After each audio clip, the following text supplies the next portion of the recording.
Hello friend, welcome back my YouTube channel Rohit with 7.0 channel में आप सभी का स्वागत है।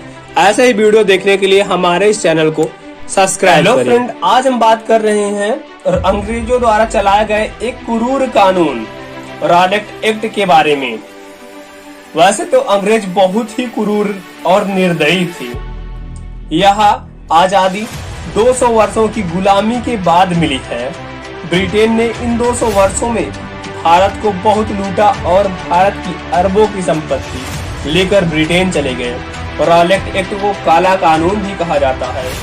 यह कानून तत्कालिक ब्रिटिश सरकार द्वारा भारत में उभर रहे राष्ट्रीय आंदोलन को कुचलने के लिए बनाया गया था। इस कानून के तहत ब्रिटिश सरकार को यह अधिकार प्राप्त हो गया था कि वह किसी भी व्यक्ति को अदालत के बिना मुकदमा चलाए उसे जेल में बंद कर सकती है। 19 मार्च 1919 को भारत की ब्रिटिश सरकार द्वारा भारत में उभर रहे राष्ट्रीय आंदोलन को कुचलने के उद्देश्य से बनाया गया कानून था। यह कानून सर सिडनी रॉलेट की अध्यक्षता वाली सोडिसन समिति की सिफारिशों द्वारा आधार पर बनाया गया था।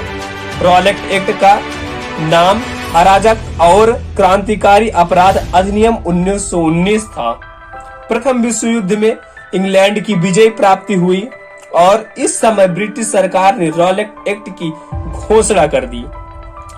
इसके तहत आपको बता दूं क्या क्या नियम थे।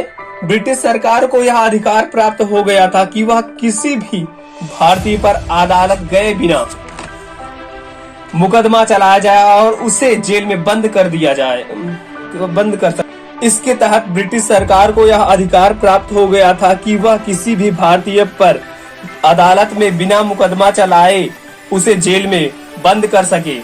इस कानून के तहत अपराधी को उसके खिलाफ मुकदमा चलाने वाले का नाम भी जानने की अधिकार समाप्त कर दिया गया था। राजद्रोह के मुकदमे की सुनवाई के लिए एक अलग न्यायालय स्थापित कर दिया गया। मुकदमे के फैसले के बाद किसी उच्च न्यायालय में अपील करने का अधिकार नहीं था।